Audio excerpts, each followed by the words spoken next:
आज हम देखेंगे क्लास 11 ट्रिग्नोमेट्रिक फंक्शन का domain and range of trigonometric function. देखो हमने कहा था जो इससे पहले चैप्टर पढ़ा रेशनल फंक्शन, और हमने देखा था डोमेन क्या होता है, रेंज क्या होता है। ठीक है, the value of x is called domain and the value of y, collection of value of y is called range. तो ट्रिग्नोमेट्री फंक्शंस के डोमेन और रेंज क्या होंगे इसकी हम देखेंगे इसकी ग्राफ की हेल्प से। ठीक है, बहुत से बच्चों को ग्राफ समझने में थोड़ा सा दिक्कत होती है कि इसका कैसा फिगर बनता है, कैसा ग्राफ जाता है, तो इसको हम क्लियर करेंगे आज इस टॉपिक पे, इस वीडियो में। ठीक है, तो sin x को देखते हैं सबसे पहले। sin x का डोमेन क्या होता है और रेंज क्या होता है। ठीक है, तो sin x को और ग्राफ को समझते हैं। 0 π/2 पाई 3π/2 और 2π। सेम यहां चलेगा माइनस में, -π/2 -π। देखो भाई 0 से sin की वैल्यू 0 पे कितनी होती है, 0 जब इसको 1 कहते हैं तो पे आपको माइनस हो जाएगा। sin 0 पे 0, sin π/2 पे 1, sin 90 कितना होता है 1 होता है। sin 0 पे वैल्यू 0, sin π/2 पे 1, sin पाई में फिर 0, sin 3π/2 में फिर -1। ठीक है, तो इसका मतलब जो ग्राफ होगा वो कुछ ऐसे चलेगा। sin 0 पे 0, π/2 पे हाईएस्ट वैल्यू 1 पकड़ेगा, फिर पाई में 0 हो जाएगा, और 3π/2 पे फिर से -1, 2π पे 0, इस तरीके से चलेगा। देखो ग्राफ को याद नहीं करना है, आपको अगर वैल्यूज याद हैं तो आपका ग्राफ आसानी से बन जाता है। ठीक है, तो sin 0 पे 0 वैल्यू होती है, π/2 पे हाईएस्ट 1 आएगा, पाई पे फिर 0 देगा, 3π/2 पे -1 देगा, 2π पे 0 फिर 1। ठीक है, इस तरीके से चलेगा। तो अगर मैं sin के डोमेन की बात करूं, sin x का डोमेन, देखो भाई आप देख सकते हो हर x पे आप कोई भी वैल्यू रखो, आपको कोई ना कोई वैल्यू मिल जाएगा। अगर आप कोई भी रियल नंबर रखिए तो आपको कुछ ना कुछ वैल्यू मिलेगी। अगर मैं कहूं y sin x, आप x की जगह कोई भी रखो, कुछ भी रखो, तो आपको कुछ ना कुछ y तो मिल ही जाएगा। क्योंकि आपने देखा है साइन में कहीं पर भी ऐसा नहीं आता कि नॉट डिफाइंड है या फिर कुछ और है, मतलब हमेशा वैल्यू डिफाइन रहती है। तो इसका मतलब आप डोमेन में कोई भी रियल नंबर रख सकते हो। और रेंज, तो अगर आप रेंज की बात करो तो आप देखेंगे हर बार हाईएस्ट वैल्यू कितनी जा रही है 1, और लोएस्ट कितनी जा रही है -1। इन्हीं के बीच में पूरा खेल चल रहा है। जो y की वैल्यू है वो 1, 0, -1, फिर इसके बीच में बड़ी आपका 1, 0, मतलब यही चलता रहेगा। तो आप कह सकते हैं रेंज जो होगा -1 और 1 के बीच में होगा, इंक्लूडिंग एंड सोल्स। आपको याद होगा फर्स्ट चैप्टर सेट में हमने ये लिखना सीखा था कि कैसे इंटरवल में डिफाइन करते हैं। अगर -1 और 1 इंक्लूड हो रहा है तो क्लोज इंटरवल बनेगा। ठीक है, डोमेन और रेंज समझना क्या होगा। अब एक बार cos x को देख लेते हैं। cos x का ग्राफ 0, π/2, पाई 3π/2, 2π, सेम यहां भी चलेगा। ये चीज यहां से भी आएगी ना भाई।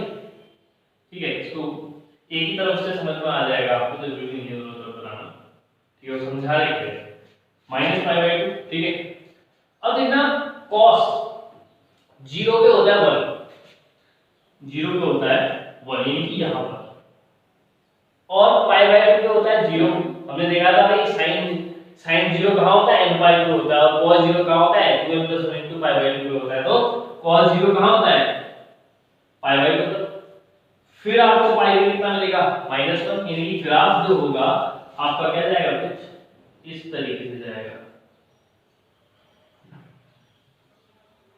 ठीक है, cos 0 पे 1, π/2 पे 0 आ जाएगी y की वैल्यू, पाई पे फिर -1, 3π/2 पे फिर से 0, 2π पे आपका फिर से कितना 1 और ऐसे आगे को कंटिन्यू होता रहेगा।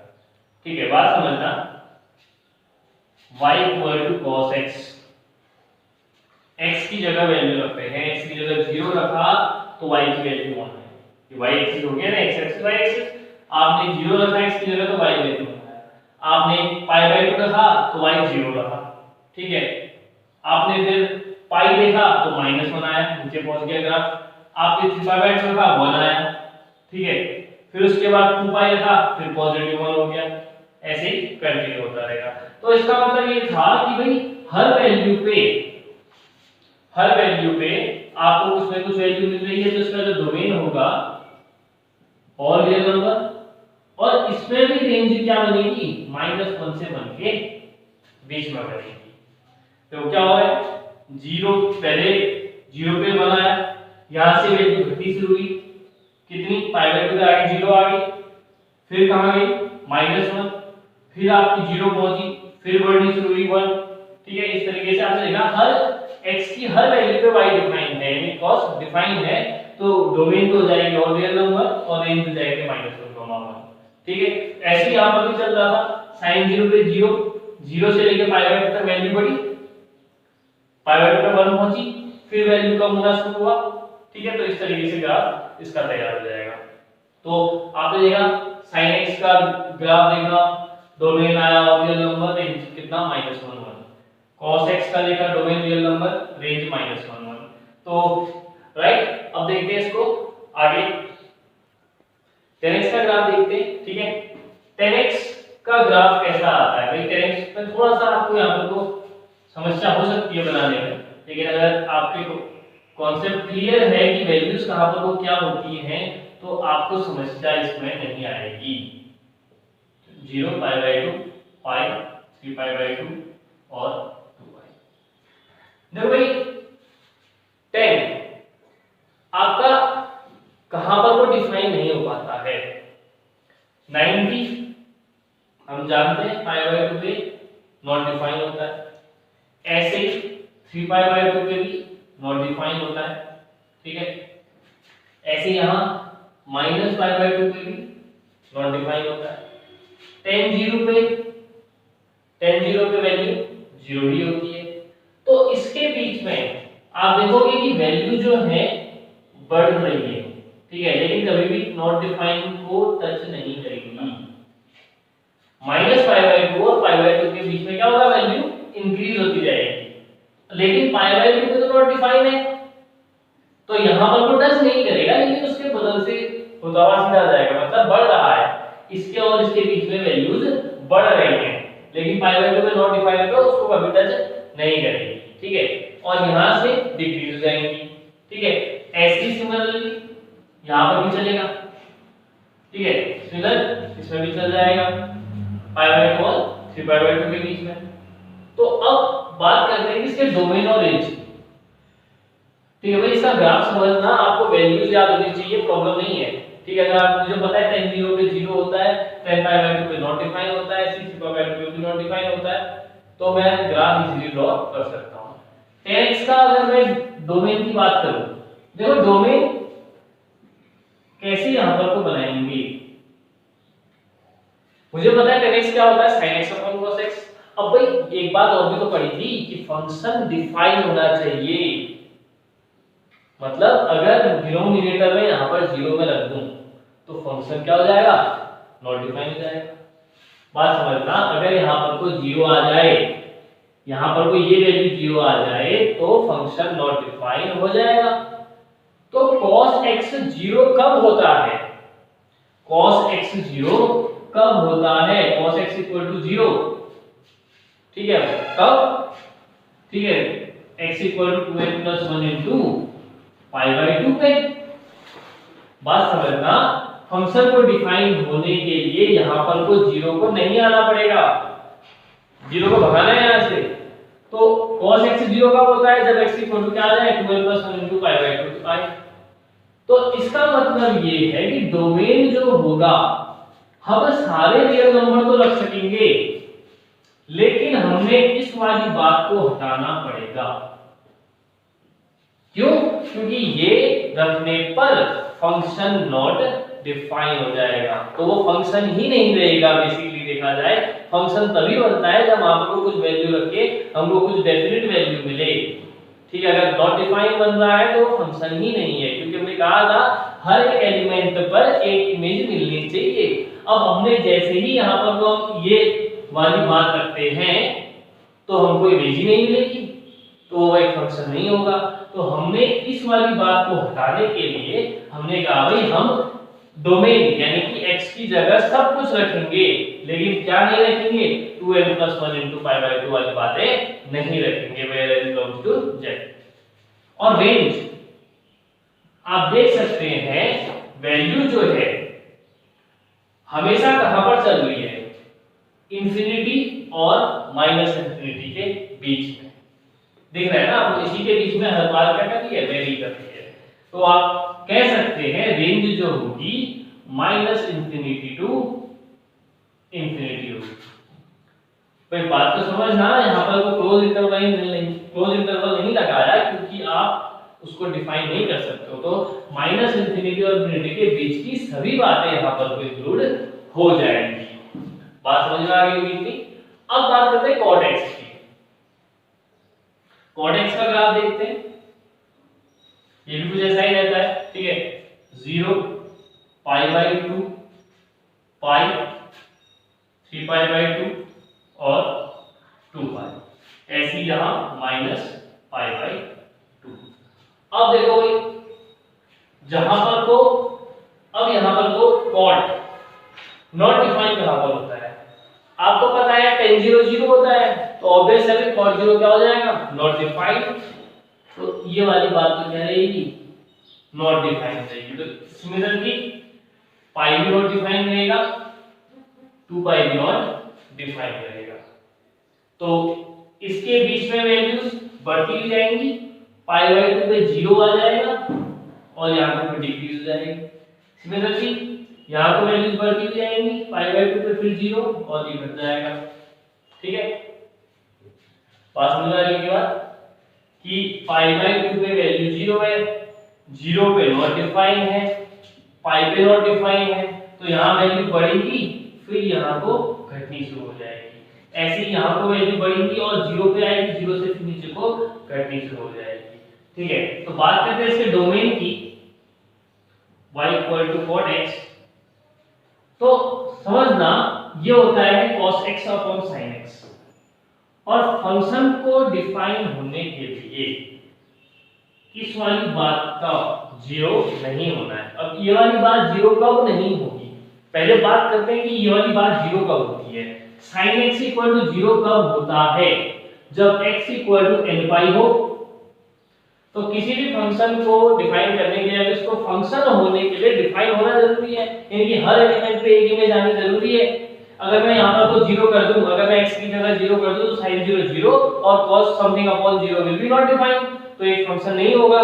तो यहाँ पर तो जो डोमेन आएगा सारे रियल नंबर एक्सक्लूडिंग क्या nπ, मतलब जहां जहां पर को साइन हमको 0 मिलता है हम वो वाली बातें हटा देंगे। तो डोमेन क्या बनेगा, all real number minus nπ। और रेंज देखो सेम बात, -इंफिनिटी टू +इंफिनिटी ही जा रहा है, तो इसमें भी वही करेंगे -इंफिनिटी टू इंफिनिटी। तो ये बात आपको समझ में आ गई होगी, राइट।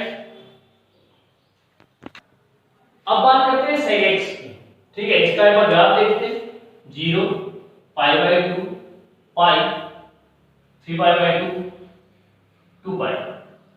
ठीक है भाई, समझना कि कहां पर को देखो, हमको पता है sec 0 क्या होता है 1, तो यानी कि चलो यहां पर। ठीक है, अब π/2 पे क्या हो जाता है, नॉट डिफाइंड, 3π/2 पे भी नॉट डिफाइंड, ऐसे ही यहां -π/2 पे नॉट डिफाइंड। तो देखना होगा क्या, आप अगर इसको समझो तो sec 0 पे 1 है, तो इन दोनों के बीच में वैल्यूज क्या होंगी, बढ़नी शुरू होंगी, क्योंकि 0 पे 1 है तो एंगल बढ़ता जाएगा तो वैल्यूज बढ़ती जाएगी। तो यहाँ पर वो कुछ ऐसा ग्राफ आपको दिखाई देगा। जब आप वैल्यूज रखना शुरू करोगे, क्योंकि 0 पे ही 1 है। अब जब एंगल इंक्रीज होगा तो अपने आप वैल्यूज बढ़ते जाएंगी, यहाँ को पॉजिटिव में यहाँ को नेगेटिव में बढ़ेगा। ऐसे ही बात करें पाई की, तो यहाँ पर तो वैल्यू होती है -1, यहाँ पर तो देखो, तो इसके बीच में भी ग्राफ क्या होगा, बढ़ेगा। यहाँ पर जब आप वैल्यूज रखोगे तो आपको ग्राफ कुछ इस तरह का दिखाई देगा। ठीक है, ये तो हुई ग्राफ की बात। अब बात करते हैं domain. Domain x equal to होता है 1 cos x। अब भाई ऑब्वियस है कि यहाँ पर कोई 0 नहीं आना चाहिए, वही जो हमने भी पहले बात करी। तो डोमेन क्या बन सकता है, r - 2n + 1 * π/2, यही तो बनेगा, क्योंकि यहाँ पर भी 0 हटाना है, क्योंकि अगर 0 आता है तो सिर्फ नॉट डिफाइन हो जाएगा और फंक्शन के लिए डिफाइन होना जरूरी है। तो रियल नंबर -2n + 1 * π/2, जहाँ पर वो पॉजिटिव होता है कि ये वाली बात। रेंज को थोड़ा सा समझना, ठीक है। रेंज क्या बनती है, रेंज इसकी बनती है आपकी -∞ to -1 यूनियन 1, ऐसा क्यों, ठीक है। तो अगर 1 cos x है, sec x मतलब 1 cos x, आप यहाँ पर को मान लो, चलो इसको x अगर मैं कह रहे हैं, x की जगह अगर आप 0 रख नहीं सकते, 0 से जितनी भी प्लस वैल्यू रखोगे या माइनस वैल्यू रखोगे, जितनी छोटी वैल्यू रखोगे उतना वैल्यू बढ़ती जाएगी। अगर आपने 0.1 रखा तो ऊपर 10 बन गया, 1/1 कहोगे तो फिर तो 1 ही बनना है। मतलब जितनी छोटी वैल्यू रख रहे हो उतनी बढ़ती वैल्यू बढ़ती चली जा रही है। तो कहने का मतलब क्या है, और ज्यादा से ज्यादा कितनी आएगी, 1 आएगी, 0 तो आ नहीं सकती, और इधर 1 आएगी, -1 आएगी, या फिर -2 से इनफिनिटी -इनफिनिटी के बीच में आएगी। जितनी छोटी वैल्यू रखोगे उतनी वैल्यू बढ़ी जाएगी। तो इसके लिए क्या बनेगा, -∞ से -1। अब 0 पे रखने वाले है नहीं हम, क्योंकि नॉट डिफाइन होने वाला है, यूनियन और कौन सा पार्ट, ऐसे ही 1, ∞ वाला। ठीक है, तो इसको अगर आपको समझ नहीं आ रहा, दोबारा वीडियो को चलाओ, आपको वो चीज समझ में आ जाएगी जो आपको बताना चाह रहा हूँ कि क्या हो रहा है। 1/x, x की जगह आप 0 रख नहीं सकते, नॉट डिफाइन होगा। अब आप जितनी भी छोटी वैल्यू, 0 के बाद जितनी भी छोटी वैल्यू रख लो, आप 0.01 कहोगे 100 बन जाएगा, 0.01 कहोगे तो और बढ़ जाएगा, ठीक है, 1 कहोगे तो 1 ही रहेगा। बात समझ में आ रही है। तो वैल्यू जितनी छोटी रखोगे उतनी बढ़ती वैल्यू बढ़ जाएगी। और कहां से कहां तक, तो -∞ से -1 के बीच में सभी वैल्यूज आ गई, ऐसी पॉजिटिव है 1 और 50 के बीच में सभी वैल्यूज आ गई, और दोनों का कलेक्शन लेते हो तो वो यूनियन हो गया। ठीक है, बात समझ आ गई होगी। अब बात करते हैं इसी के बाद cosec x की। ठीक है, cosec x, इसके ग्राफ को देखते हैं एक बार। 0 π/2 पाई 3π/2 2π। ठीक है, तो देख रहा भाई, समझना, sin 0 0, तो it means cosec 0 is not defined. ऐसे ही पाई भी नॉट डिफाइन हो जाएगा, 2π भी नॉट डिफाइन हो जाएगा। cosec π/2 1, तो यहीं पर 1 हो रहा है, तो इसके इधर वैल्यूज बढ़ेंगी। ऐसे ही यहां -1, यहां पर भी वैल्यूज इस तरह से ग्राफ बनाएंगे। ठीक है, सेम उसी का उल्टा, बस यहां पर को 0 के इधर ग्राफ बनना था, यहां पर 0 और पाई के बीच में। यहां तक कहां बनता है, -π/2 और π/2 के बीच में। क्यों बन रहा है, क्योंकि यहां पर को sec 0 1 होता है, इसलिए इन दोनों के बीच में आ रहा है, और यहां π/2 का 1 होता है, तो 0 और पाई के बीच में वैल्यूज को इस तरह से करेंगे। ठीक है, अब बात करते हैं इसके में डोमेन की, कि cosec x होता क्या है, 1/sin x। तो यहां पर कोई ये वाला पार्ट 0 नहीं आना पड़ेगा, तो डोमेन इक्वल हो जाएगा क्या, all real number minus infinite. Same बात जो भी करी थी। फंक्शन होने के लिए उसका डिफाइन होना जरूरी है, और डिफाइन कब होगा, जब कोई डेफिनेट वैल्यू आए। तो यहां पर अगर 0 रखूंगा तो डिफाइन ही नहीं हो पाएगा, तो फंक्शन ही नहीं बनेगा, इसलिए हमने वो वाला पार्ट हटा दिया। यहां पर रेंज भी क्या चलेगा, same, -∞ to -1 union 1 to infinity। अब इसका रीजन मुझे बार-बार लेने की जरूरत नहीं है कि ये वाली बात क्यों आ रही है, ये सेम 1/n जो हमने ऊपर रीजन दिया, सेम रीजन से ये भी आएगा। ठीक है, तो ये थे आपके कुछ ट्रिग्नोमेट्रिक फंक्शन जो हमारे पास थे, उसके ग्राफ और डोमेन और रेंज। ठीक है, बाकी जिसको आगे हम कंटिन्यू अगली वीडियो में करेंगे।